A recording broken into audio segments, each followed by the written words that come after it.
back, guys. We're continuing our pumpkin saga. This is part 2 or 3 or whatever the heck it is of our pumpkin, our quest to drink as much pumpkin beer as we can stomach. Before we have to start drinking Christmas beers. That's right. We have to plan accordingly. Yes. So what do we got tonight, Johnny? We got KBC Pumpkin Ale, Kennebunkport Brewing Company. 4.7 ABVs. Not really rated high by Beer Advocate, Rate Beer, and all that. Seasonal. It had pumpkin smell, some spice smell to it. Compared to the other ones we had, it was actually better than some of those. So, to me, I would give it probably a B-. You know, taste-wise, a little weak on the pumpkin, a little bit of nutmeg after the end. On the backside, you were saying it was more like a pumpkin cider type of thing. At the very beginning, it was very effervescent to me, so a lot of bubbles and all this, but it has calmed down. We've let it rest. I've cooked some dinner and all this, so, you know, but for me, again, a B-. Yeah, I'm going to give it about the same, but the one thing I think is important you mentioned, it actually had pumpkin taste, and a lot of the other pumpkin beers we had, it was spicy. All it was like a spice bomb. So I'm going to go with the B- on this too, and I'm ready to crack another one. Finish that bad boy off. Right on to the next one. All right, we are back. Okay, I have to talk now.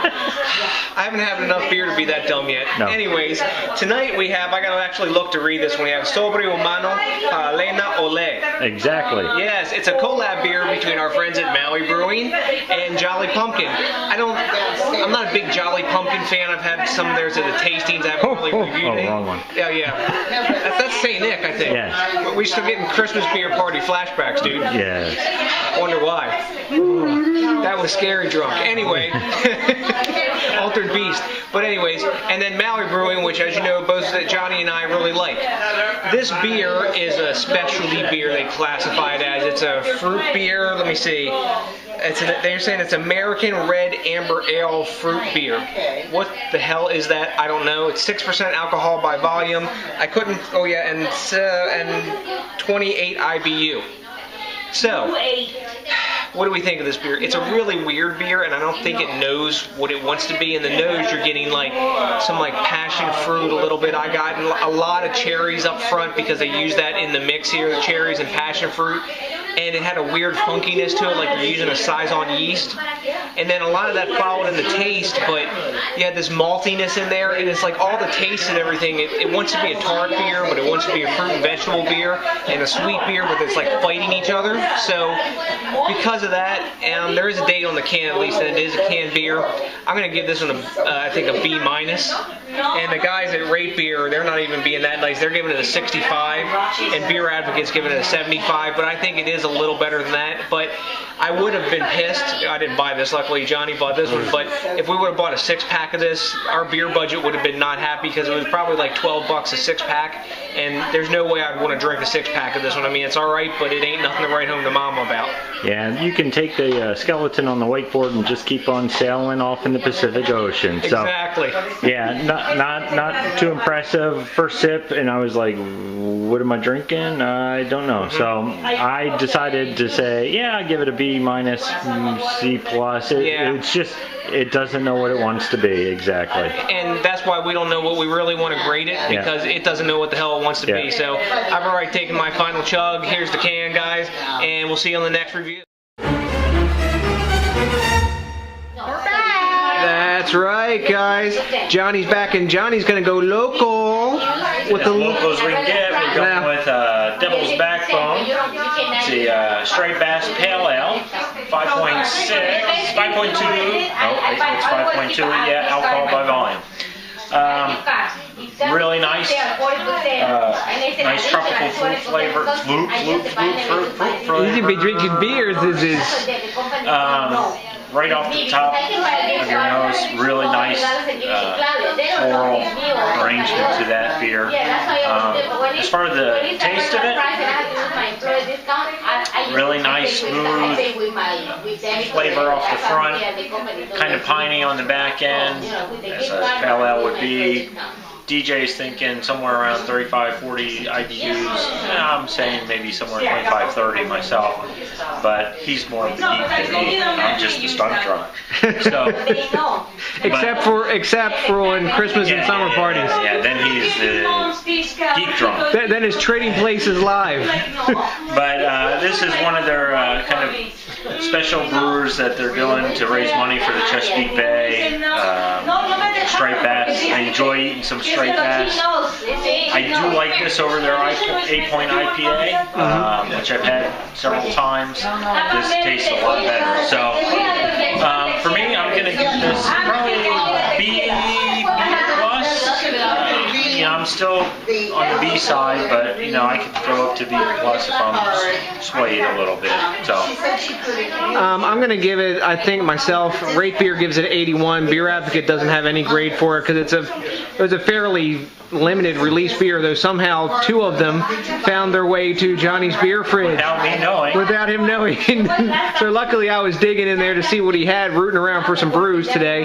But I'm going to give it a B. I think it's a good solid beer. It's a nice APA. I've had better, but it is a really good beer. Real easy drinking. We paired it with some awesome lamb that John made and some pork and fettuccine. It went really well with dinner, and it's not a real heavy APA, so I think it actually works well with food because it doesn't fill your gut up too much. So anyways, I'm going to finish this off, and we'll be around for the next brew. Exactly. We're going to go from Lexington, Virginia to who knows where.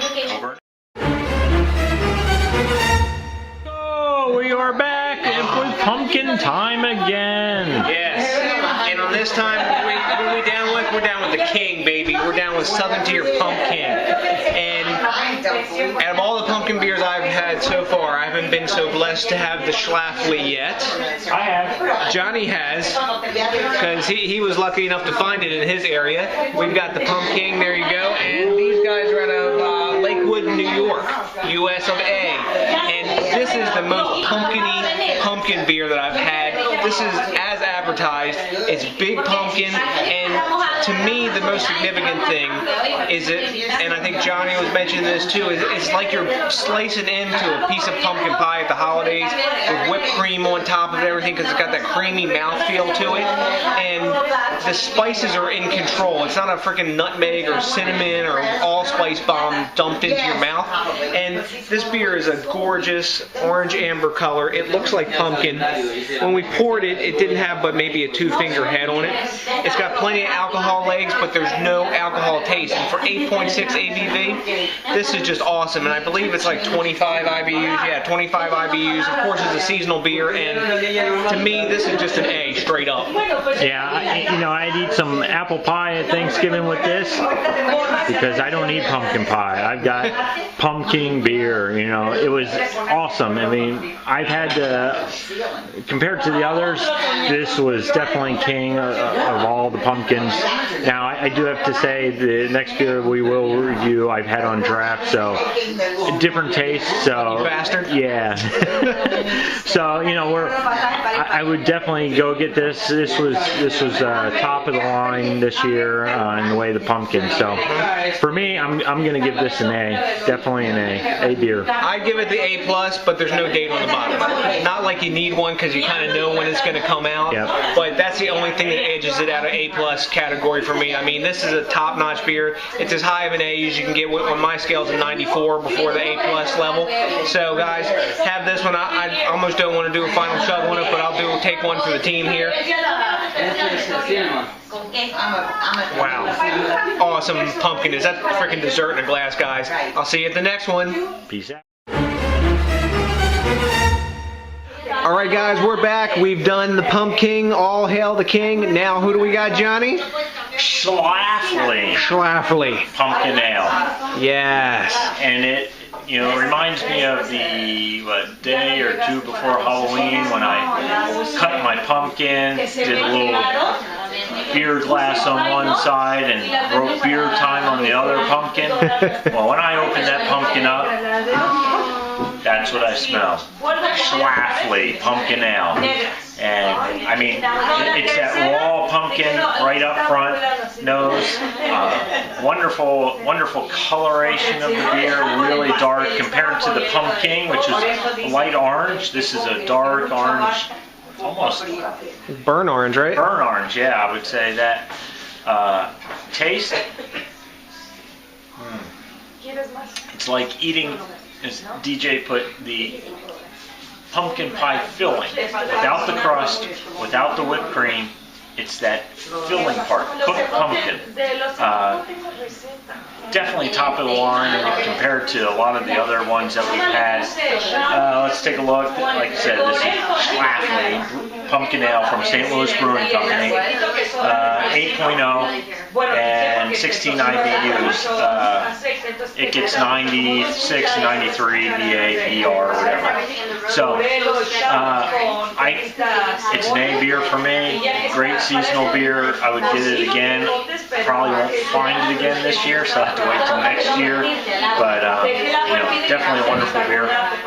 Yeah, this one, I think the one difference for me with this one is that the Pumking is like a standalone dessert. You could have that beer as a dessert because it's like that whole pumpkin pie experience with the whipped cream thrown in and everything.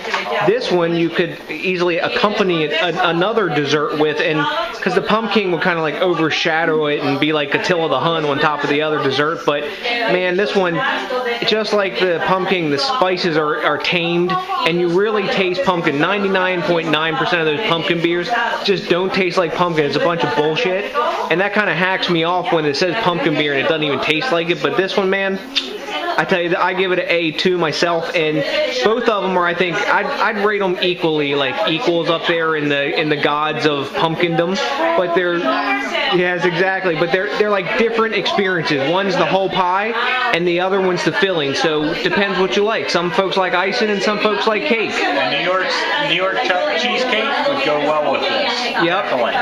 Whereas pumpkin pie or pumpkin, it's Thanksgiving dessert on its own. So, I have to say, I'm going to finish this, and this will finish our pumpkin year seasonal review.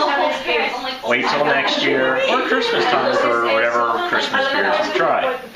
Exactly. DJs BrewTube and the finale of pumpkin season. Ah, the power of pumpkin. And that's a big piece out.